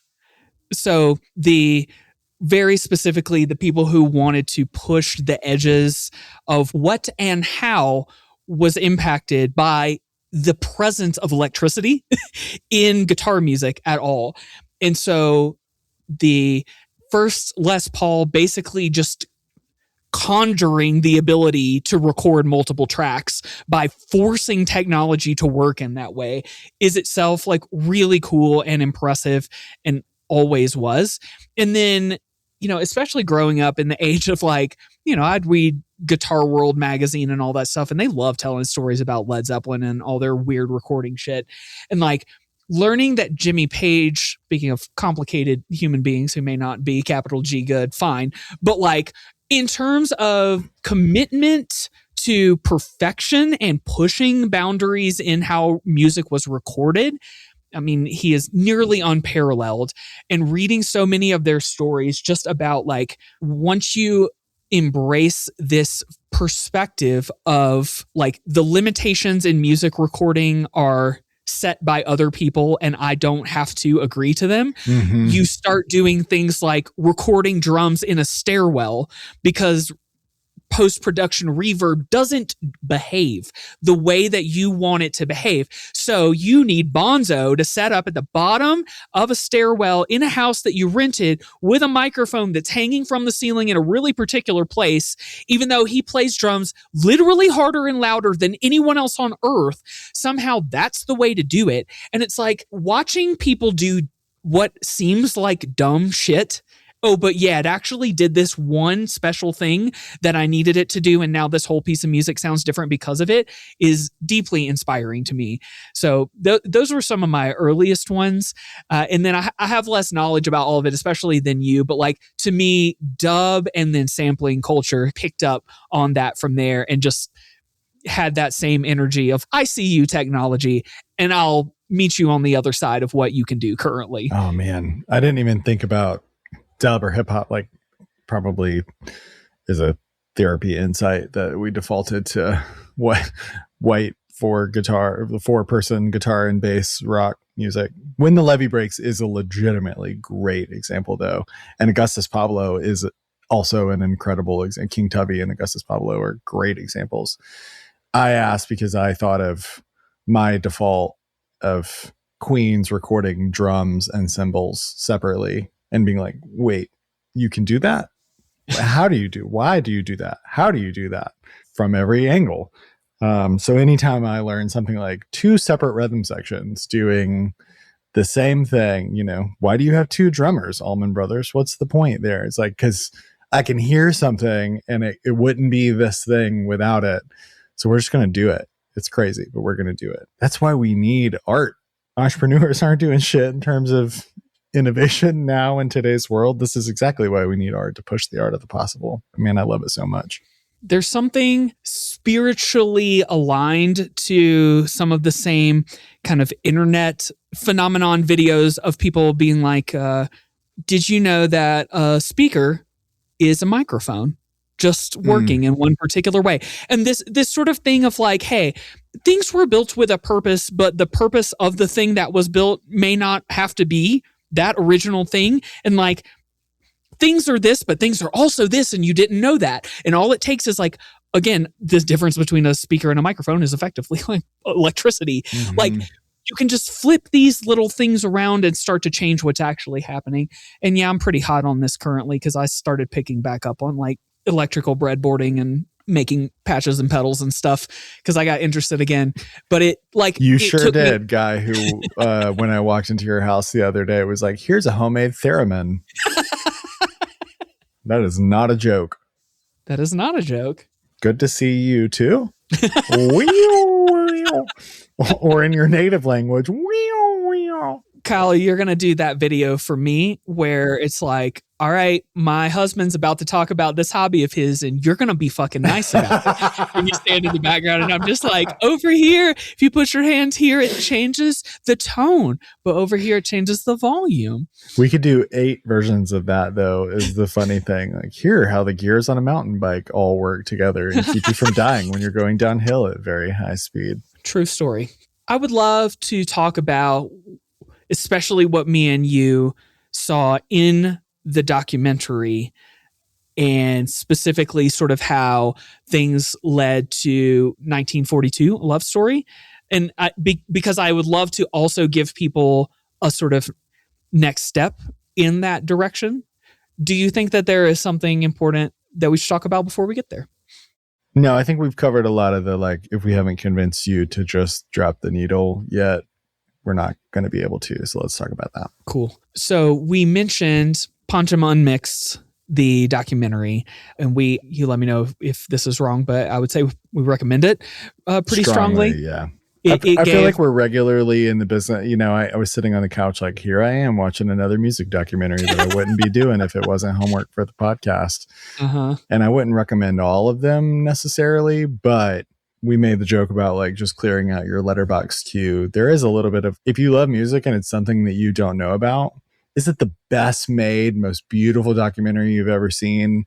Absolutely not. Like visually, it's a whole bunch of like handy cam bullshit. I mean, it is a PowerPoint transitions, $4 production for sure. But it's great interviews, really, like I would say bordering on profound insights and reflections from people who are around him and knew him and loved him.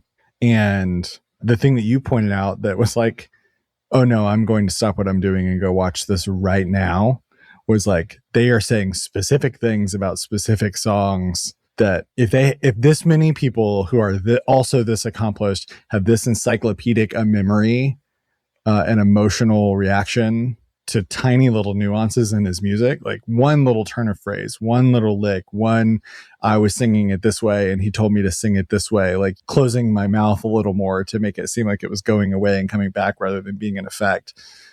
There was such a level of detail in their recollections that is the thing that makes it worth watching, that you're not going to get. There's a lot of hagiography when you watch music documentaries, or a lot of watching a car crash feeling. This person's like, I think of a Marianne Faithfull type of person who we just talked about. Like you watch that a bit for the spectacle as much as you do for the majesty of their art. This was like, well, I don't really know what the appeal is going to be necessarily, but the love and care that he inspired from so many people who, again, are not just like regular ass people off the street. Every person you look up, it seems like, has done so much stuff as well. So definitely recommend it on that front.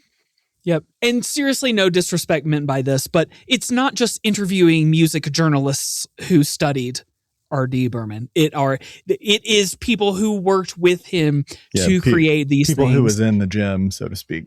Yeah. It's okay to disrespect music journalists, Cliff. Well, pot calling the kettle black and whatnot, you know, so I'm trying to be as careful as I can. But to that point, like my view from the sidelines is better than yours. As long as we're all agreed that we're on the sidelines, we're good to go. Okay. P, baby. Know your role and shut your mouth. So an interesting thing happened after the release of the soundtrack that I think is worth knowing about R.D. Burman, all of which will be oversimplified, but it's worth going to get the more detailed story from the documentary. But I'm going to do my best to deliver a version of it here because I think it was really impactful. So the soundtrack that we've talked about today from Shalimar, this film comes out in 1978. He is prolific. He is respected, loved, etc. Well-known, creating tons of soundtracks. And, you know, otherwise his career is heading in a very positive direction. Something happened. A combination of maybe bad timing, you know, weird connections, flops, whatever. There was a span starting in about 1984 where Burman's career took a noticeable decline. The movies he's working for are actively not doing good. The songs from those soundtracks are not getting elevated beyond the flop of the movie that they're associated with. And so even though it's not like he totally gets forgotten, but like the amount of accolade that had been built up into that point certainly did not continue along the same trajectory and took a pretty serious decline. One of the reasons it's worth watching this documentary is to get a little bit more insight. But basically, I don't think it would be unfair to say this homie got depressed. Mm-hmm. He got sad, frustrated. Like he cares about this shit. And for 10 years, this dude has, he's grown up and become, we all feel like we're sort of getting better all the time. So like, I'm sure he did too. And he's working so much and learning so much. And so he's having this experience where he's getting noticeably better, and yet has a straight up 10-year kind of hole in his resume where like nothing was working. And I think a metric that really drove that home for me was he was nominated as Best Music Director by the Filmfare Awards, the Hindi equivalent of the Oscars, virtually every year from 1971 to 1986. One year, 83, he was nominated for 2 movies. I only see a couple of years in here where he's not nominated, and then it just stops at 86. Yep. So it's a rough ride. And I also think it's, again, worth hearing from other people who were friends of his, especially, apparently as his life went on a little longer, he didn't have much or then any family around as he was later in life. So his connections were friends and the people that he worked with and who worked with him. And so these people became really aware also of his, he's basically crashing out, man. So hearing it from them was enough to evoke, a lot of empathy, man. Like, it's not like he started sucking at his job. He just couldn't make it work. But then hearing the story of the 1994 film, 1942, A Love Story. That is the title of the film, 1942. 1942, parentheses, 1994. Yes. So someone who knew him well, who had worked with him in the past, is telling this story in the documentary and is basically saying, like, I tried to pull him back out of whatever this hole was for this. Like, I wanted him to work on this, even though he was no longer really in demand. He was like, I knew that he could do this and I wanted him to do it. But I think what was really impactful was then hearing him talk about getting R.D. Berman into the studio and basically auditioning to do this soundtrack. And he tells this story about R.D. Berman, spinning up, doing the thing he used to do. Here's what I'm thinking. Here's the song. Let's start going. And starts playing it out and plays through a song and then says, what do you really think? Like, give me your feedback. And there's this moment, this extraordinarily human moment that you can always feel when someone's trying to communicate. And they're basically, the guy's like, I hesitated. And R.D. Berman picks up on it and it's like, you fucking tell me. You tell me what you're thinking. You tell me what's going on. I need to know. And challenges it. At which point this dude, as he describes it, just sort of lets it rip. He actually starts kind of insulting R.D. Berman at this point. And basically, I can't imagine being on the receiving end of this, but basically says to R.D. Berman, the magic is still inside of you, but you're not letting it out right now. And this is not good. What you just made is not good. I want the thing that's inside of you. And he says at that point too, in a challenging way, almost like a movie-esque moment, he says like, but maybe what I'm looking for isn't inside you anymore. Actually, maybe it was just in your father. And like, that's the exact Winter Soldier sentence to get my wife to kill me. I mean, this is a dude who's been crashing out for a decade and you're trying to pull him back out. But like that's why it's so impactful to hear this person tell this story, because you can still feel that he cares about R.D. Berman the whole time. The whole time he's talking about this, you can tell that even in a different culture, even in something that is very different from what we experience in the West, he wanted to wake him back up and hoped that he could do it by challenging him at the deepest level possible. And it fucking worked. R.D. Berman, instead of shrinking and turtling and whatever else we all do when anyone challenges us nowadays, he's like, you know what? Yeah, fuck yeah. I still got it. Let's do it again. And just immediately starts doing something different now that he's given himself permission to go back and be the composer that conjures things. Like, this guy was challenging R.D. Berman. Like, part of what I've noticed is that you've just started making what you think everybody wants. And now you're in your head because you need work and you want to do this again. You want to get back to where you're going, but you're trying to do what you think we want. And what we actually want is for you to do that shit that we used to tell you sounded ridiculous. And it just clicked and worked. And R.D. Berman produced what would be described by several people as his swan song in this soundtrack for 1942, A Love Story, and gets this thing out and has this experience finally, which the story is told as well, of the soundtrack is done. In the lead up to the movie, there are events and the music from the soundtrack gets played, and R.D. Berman gets to watch entire crowd of people dancing once again to his music, like brand new stuff, being excited and in gratitude about the music and getting to experience that thing that you could tell he did not think he would get to experience again, starting 10 years before that. And then before the movie even got released, he died. That's movie shit. That feels unrealistic and wild for that to have happened. But again, the impact of watching the people who were there tell it as a story instead of it just being lore about this dude that we don't know anything about, to me, it touched my heart, man. Man, at least one other human being on Earth felt like he couldn't do it anymore. And someone said, I know that you can. And he was like, you fucking know what? I believe you. I'll figure it out. And then it got to have an actual moment before he crossed over into whatever comes next in reality. Like, that sort of redemption arc does not come along for people. And especially for somebody who just wanted to make music that other people like felt and appreciated and moved themselves to. And like, for that to have happened that way in that sequence, and then for him to have been able to leave this planet with what is effectively one of his best pieces of music in a total swing back from being underappreciated and underloved, and then to kick off immediately what people would go on to describe as like a resurgence of appreciation for all of his music. I mean, that's heavy stuff, man. A lot of that story reminded me of Bowie's Black Star. It's like, here it is. Oh, and now I'm dead. But more so an almost cosmic sense. I remember reading the anecdote that people got wind that Berman was working on this thing and it was like a return to form and whatever.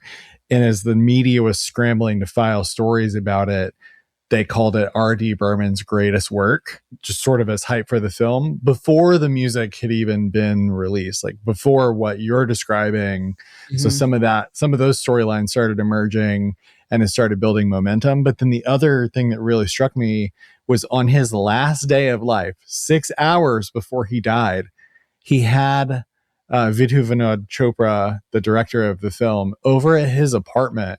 And they talked about, they were working on stuff for the film's climax, like really trying to finish it and dial it in and get it right. For 2.5 hours, they had a meeting. And then 6 hours after the director left, he died. So he was like doing it until just about literally his very last breath. And somebody said in that same documentary at the end, like, he was made of music, so he's not actually gone. And that anecdote makes me really believe it, that he was full of melodies and he was just like, well, I got to keep getting them out until the very last second.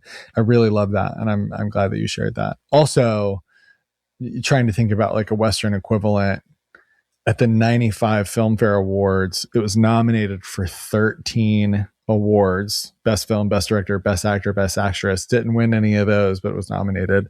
But won for Best Supporting Actor. R.D. Berman won for Best Music Director, Best Lyricist, Best Male Playback Singer, Best Female Playback Singer, Best Cinematography, Best Art Direction, Best Editing, Best Sound Design.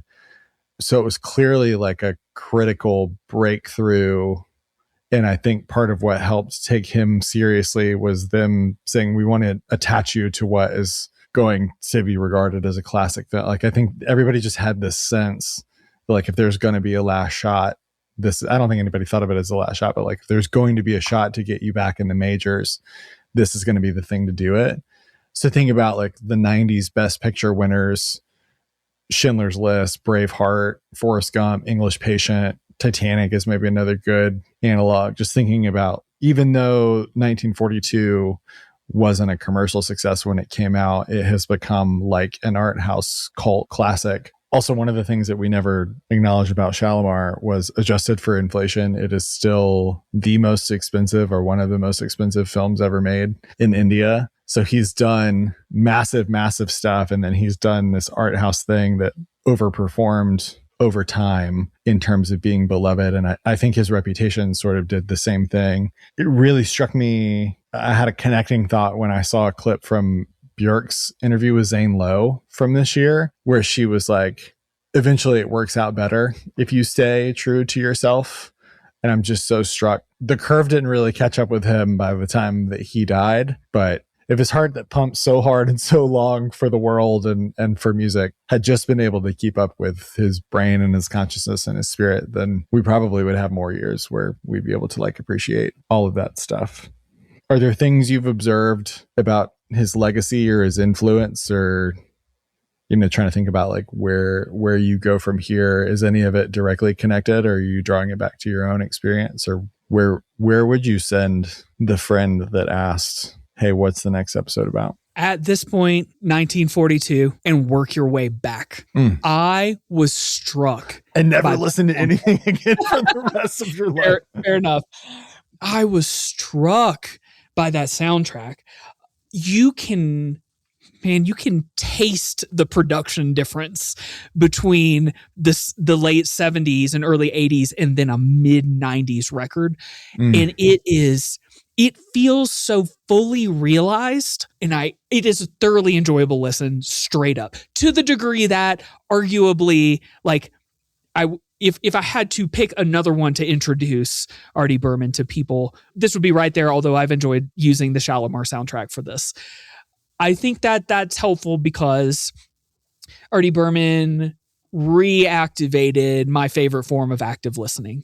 So as opposed to even really going out to other artists for me, going now back through his works and doing I want to listen for every detail is such a payoff for this dude.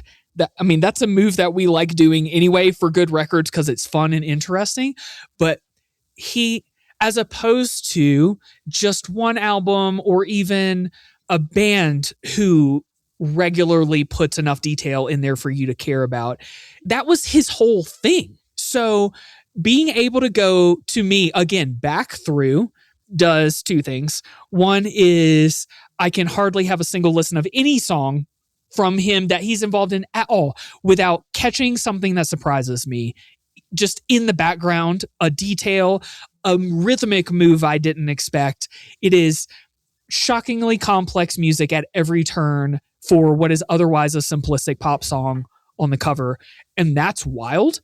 And I like also then, now that we've told a little bit more of the story of his life, I've also enjoyed starting to go back because, not to overglorify it here, but I can go back and try to give that decade something that he wasn't experiencing while that decade was happening.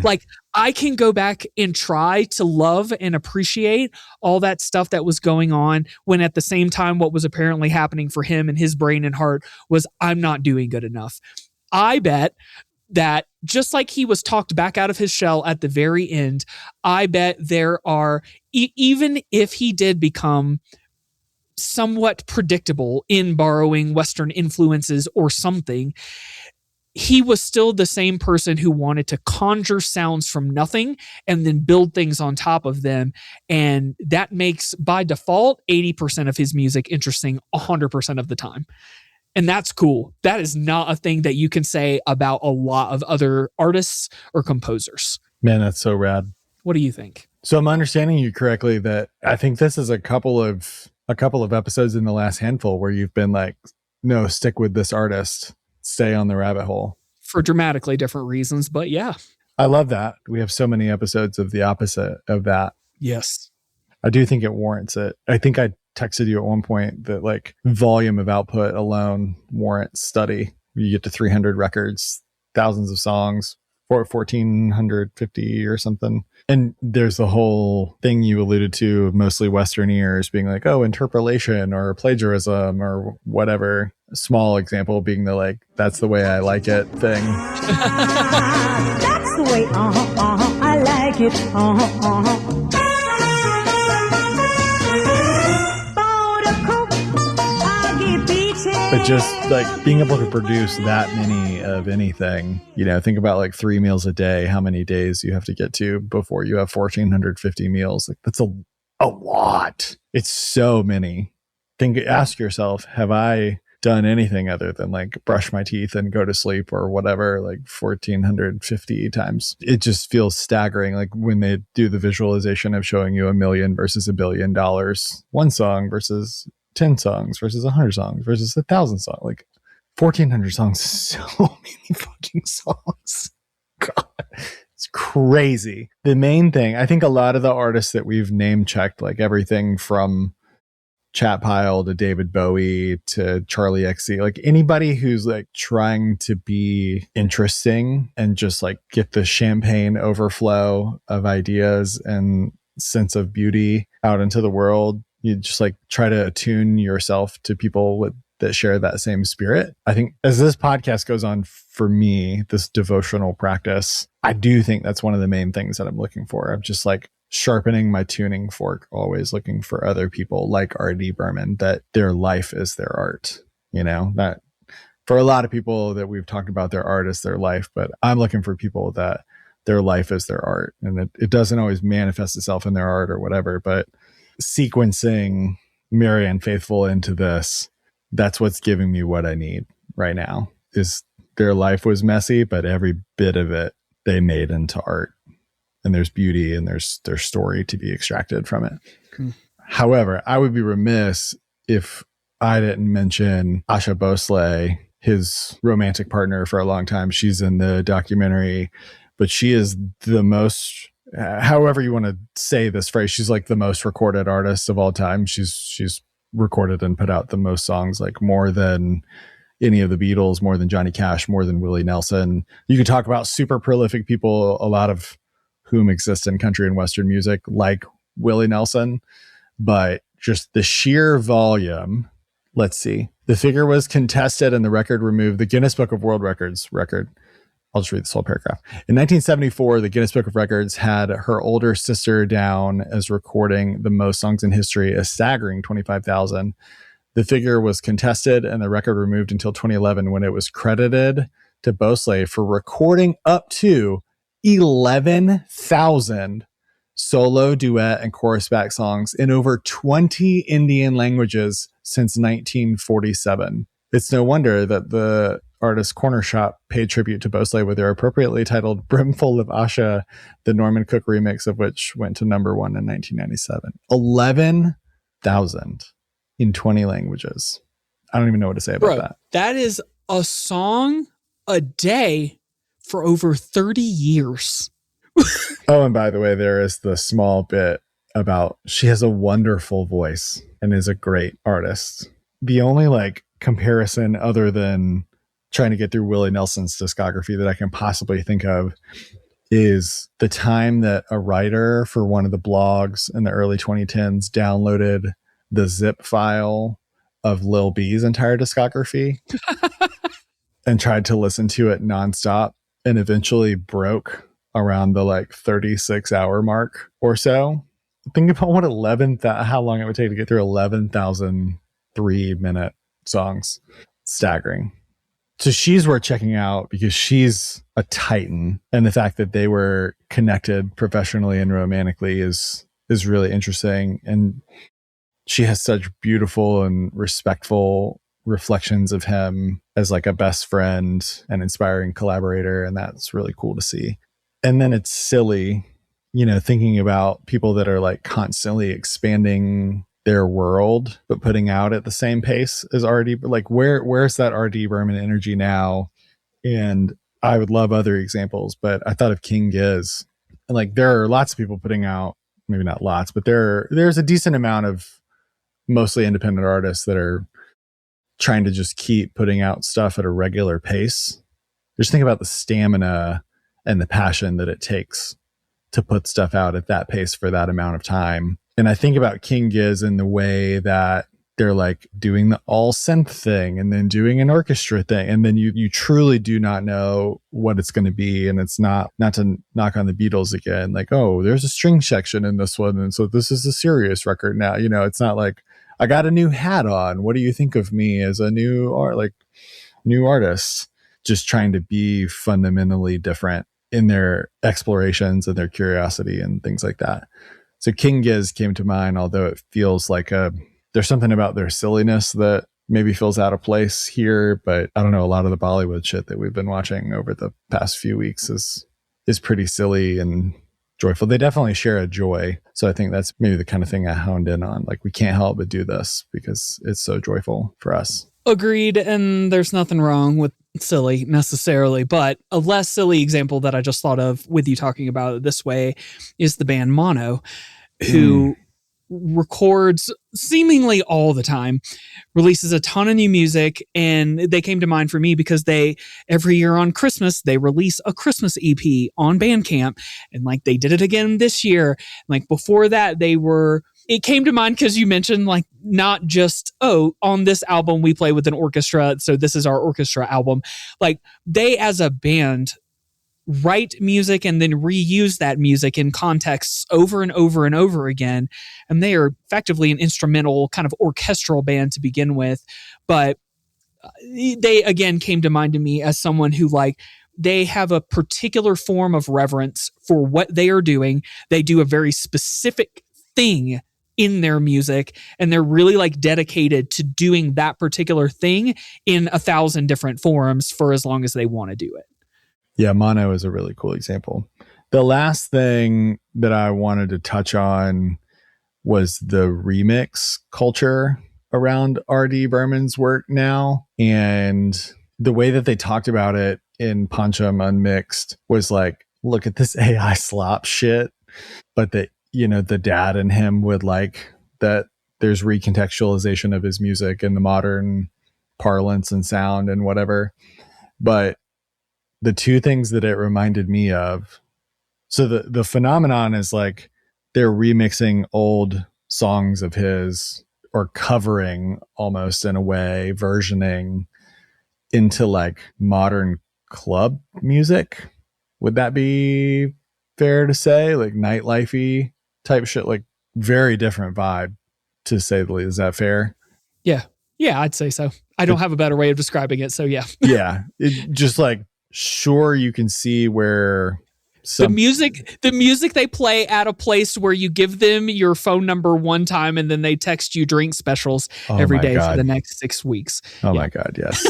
But the video clips that they were showing reminded me of a thing that they would show on the screen, like a man and a woman dancing seductively with closed caption lyrics or whatever. And when you see it on the screen, you're like, I have to leave. I shouldn't be at this place. And then they charge you $18 for a watered down Jack and Coke. The two things that the remix culture phenomenon, which I've only barely started to get a sense of, as you can tell by the failure to describe it, are at the end of Walk Hard, which is maybe I'm going out on a limb as a music and film person, but increasingly believing that it's one of the greatest music artifacts ever to exist.